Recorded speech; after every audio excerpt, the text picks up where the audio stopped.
Patna pursuing BBA from CIMAGE College, Patna.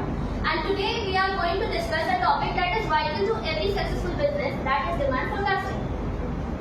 This is my table of content in which I will discuss about what is demand forecasting, types of demand forecasting, and lastly I summarize the presentation. But before we dive in, let me ask you a question. How many of you have had to plan an event, like a party or a meeting?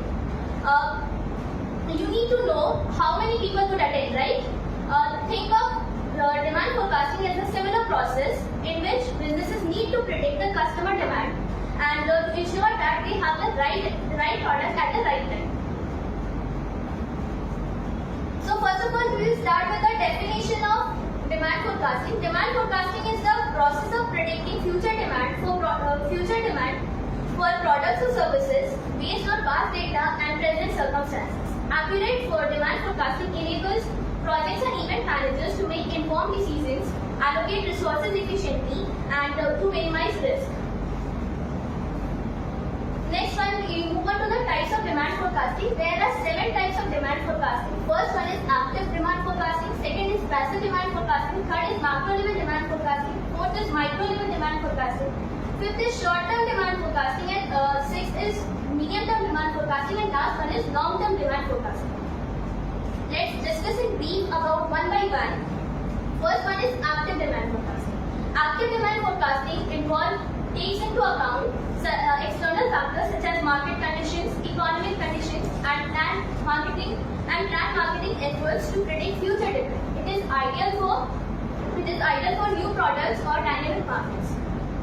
Second one is passive demand forecasting.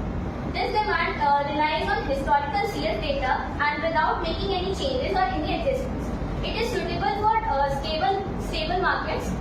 Third one is macro level demand forecasting.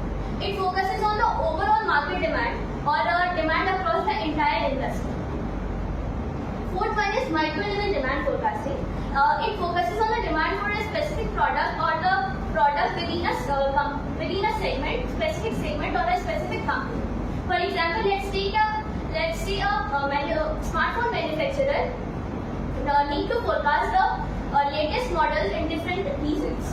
This is the micro level demand forecasting. Next is short term demand forecasting. It focuses on the predicting demand over a short period, usually from a few weeks to a few months.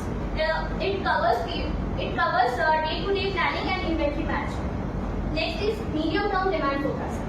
In medium term demand forecasting, it covers period from a few months to a year to predict customer demand.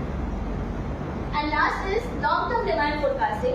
It involves predicting future demand for typically more than a year. It is suitable for long-term investment decisions and for making strategic planning. Now let me briefly restate my main key takeaways.